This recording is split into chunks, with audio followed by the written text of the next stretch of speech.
insya Allah kami puas sekali ya dengan hasil dari pengerjaannya, kemudian karyawan yang dikirim ya, karyawan untuk yang ngerjakan juga asik lah.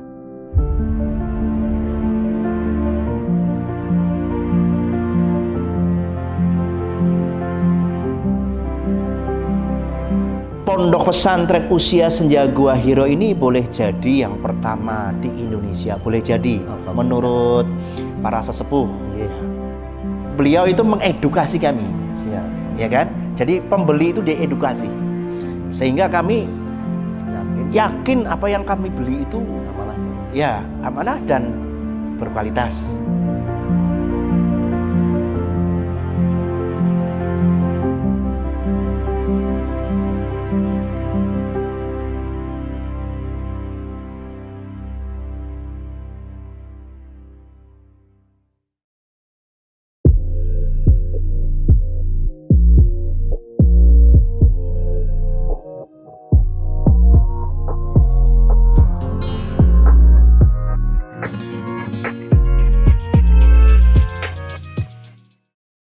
Assalamualaikum warahmatullahi wabarakatuh.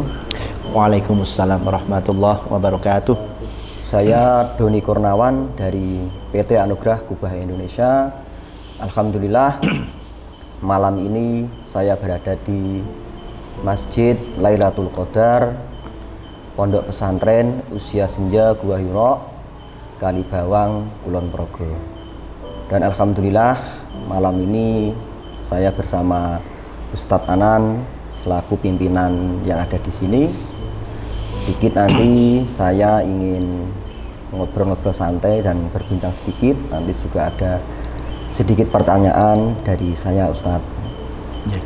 Sebelum ke pertanyaan, saya ingin bertanya pada Ustadz, bagaimana sih awal tentang pembangunan masjid, mungkin juga pembangunan pondok pesantrennya, sehingga sampai saat ini alhamdulillah sangat istimewa sekali, terutama untuk bagian masjidnya dan merambah ke yang lainnya.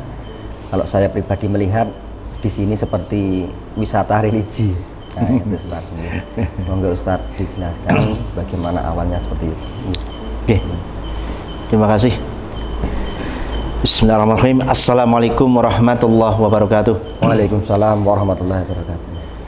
Ya, jadi Pondok Pesantren Usia Senja Gua Hiro. Gua Hiro adalah sebuah tempat yang berwujud gua ya, di sekitar kota Makkah, yang mana di tempat tersebut Rasulullah bermunajat ya, menyendiri, kemudian turunlah wahyu. Maka itu sebenarnya nama Gua Hiro itu sebuah nama yang sangat istimewa. Iya. Nah, Pondok Pesantren Usia Senja Gua Hiro ini boleh jadi yang pertama di Indonesia, boleh jadi menurut para sesepuh. Ya, menurut para sesepuh. Tapi kalau kemudian ada lagi di mana kita nggak ngerti. Tapi yang jelas kita tahu bahwa pondok yang santrinya orang tua bukan panti jompo ya, bukan panti reda, bukan panti lansia ya, itu pondok yang santrinya adalah orang-orang tua, itu sangat jarang, langka. Maka beberapa sesepuh mengatakan ini yang pertama di Indonesia. Alhamdulillah. Ya, tapi insya Allah ini dengan kita sudah 6 tahun, ya, sudah 6 tahun, itu sudah beberapa ustadz ya atau beberapa jamaah yang di kota-kota lain juga mulai tumbuh. Ini nanti Desember ini tanggal 12 besok ini ada nih di Purwokerto. Nah, saya dikabari oleh beliau-beliau, Ustadz saya juga mendirikan. Terus nanti di Brebes juga ada bulan Februari mungkin. Menebar kebaikan. Ya, jadi kita provokator. Ya, jadi berangkat dari gini. Saya waktu tahun 2015-an itu 2013 ngopeni merawat orang tua. Merawat orang tua yang mana kemudian keduanya itu sakit berjamaah. Ya, opnam rawat inap berjamaah.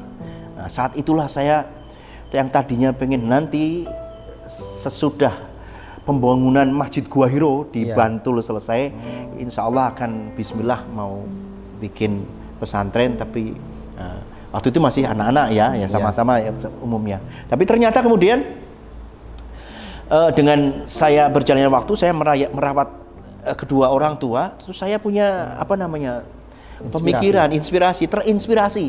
Masya Allah, ternyata kedua orang tua manapun di usia senja itu meskipun anaknya masih utuh ya, tapi mereka kesepian sendiri. Mungkin ada yang merantau di sana, merantau di luar negeri, tinggal dia di sana ya. Ya, sehingga butuh pendampingan mereka. Beliau-beliau ini butuh pendampingan. Nah, maka saya ketika melihat kedua orang tua saya, apalagi sudah sakit, maka terinspirasi untuk mendirikan pondok pesantren tapi untuk usia senja. Kita pakai nama usia senja, agak sedikit puitis gitu ya. Terima kasih. Kalau lansia gitu kan enak. Ya, maka kami terus Bismillah dengan berbagai jatuh bangunnya kami mendirikan pondok pesantren ini. Tapi sementara kami kemudian membangun ini atau membebaskan tanah, kemudian membangun ini, banyak sekali masalah keajaiban buat saya, buat kami. Ya, entah itu ketika pembelian tanah, pembebasan tanah, ketika pembangunan, karena kami tidak berafiliasi dengan organisasi apapun, ya mandiri begitu, ya seperti Allah itu seperti menjodohkan ya para agnia untuk menginfakkan sebagian rezekinya untuk pembangunan ini. Alhamdulillah. Ya, jadi ini butuh dana sampai selesai nanti 8M. Ya, kami sudah sekitar 4M lebih dikit. Ya, mungkin kalau sampai selesai ya 8M itu mungkin butuh 2 tahun lagi kira-kira. 2 tahun lagi. Mudah-mudahan 1,5 tahun, mudah-mudahan 1 tahun. Iya. Kalau dananya mablek gitu kan cepat. Kita tinggal karyawannya dibanyakin gitu kan cepat jadinya ya tak? Tapi kalau nyicil datangnya ya Bismillah. Dan kami betul-betul ya Masya Allah lah, Masya Allah. Nggak nyangka, ini hanya bagi kami semua tim ya. Ini mimpi. Kayak ngimpi gitu loh Mas. Bisa membangun ini. Apalagi ini kami juga arsitek perancangannya sambil gambar jalan ini. Seperti ini gambar jalan semuanya. Saya punya inspirasi, punya ide, saya share teman bagaimana Allah begini-begini, teman-teman tim mendukung ya, Masya Allah. Masya Allah. Alhamdulillah Ustaz. Sedikit Ustaz, bagaimana tentang perjalanan, kenapa sih waktu pembangunan masjid kubahnya ini kok bisa milih dari PT Anugerah Kubah Indonesia? Oh iya.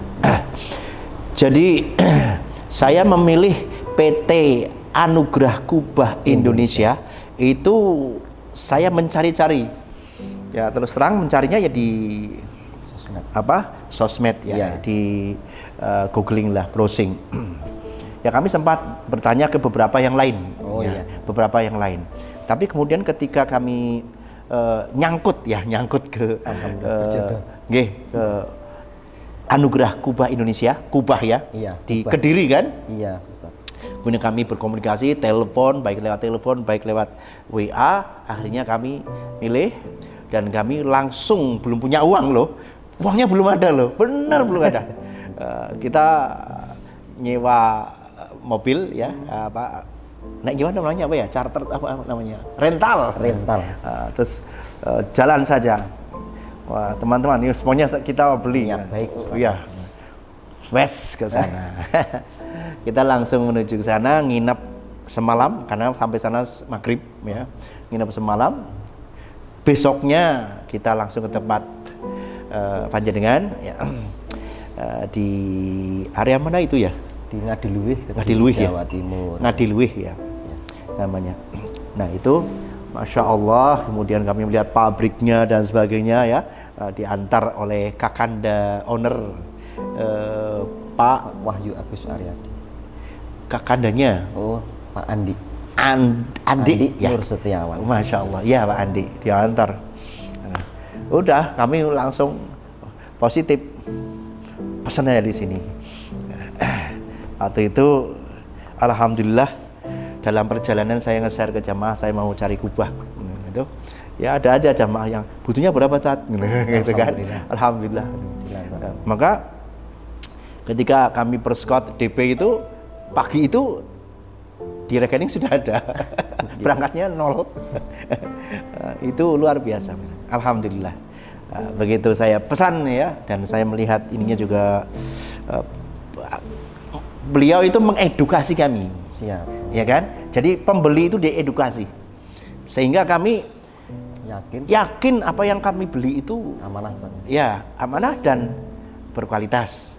Penjelasan tentang di oven dipanasin sampai 800 derajat ya, dengan rekanan, kalau nggak salah rekanannya ada ya untuk yang Masya Allah. Sehingga kami yakin betul.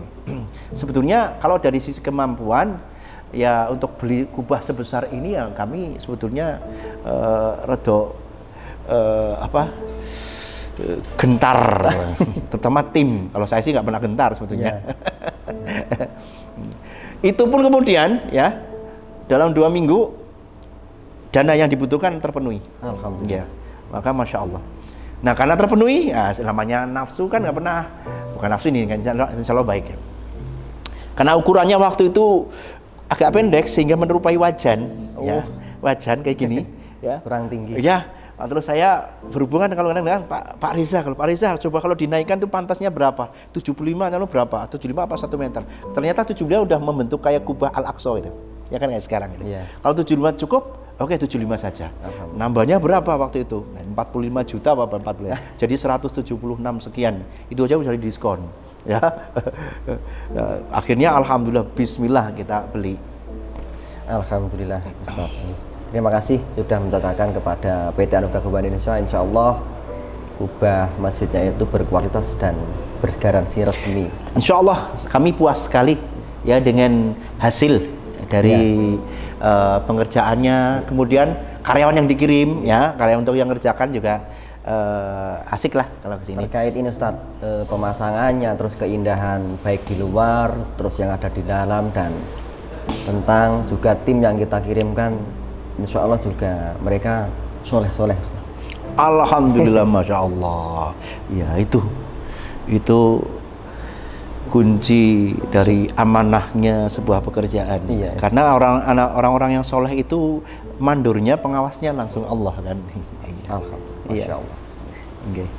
Yang terakhir Ustadz, mohon diberikan kira-kira ini Ustadz, kalau mau boleh dinilai ini Ustadz, dari angka 1 ke 10 nilainya berapa, dan mau diberikan saran untuk kebaikan semakin ke depan, semakin apa kubah khususnya di dunia kubah, dan juga khususnya untuk memperindah rumah Allah yang ada di seluruh Indonesia, juga mudah-mudahan juga seluruh dunia Ustaz. Amin.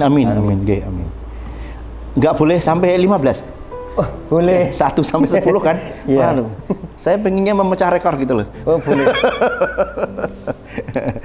1 sampai 100 juga boleh. Masya Allah. Ya kalau boleh saya memberi angka, di atas 8. Alhamdulillah. Silahkan mau berapa? Di atas 8 lah. Masya Allah. Jadi komunikasinya ketika kami berkonsultasi gitu ya, dilayani dengan baik sekali. Kemudian kami diberi edukasi juga, sehingga kami tertuntun kan. Kami kan buta tentang perkubahan gitu ya.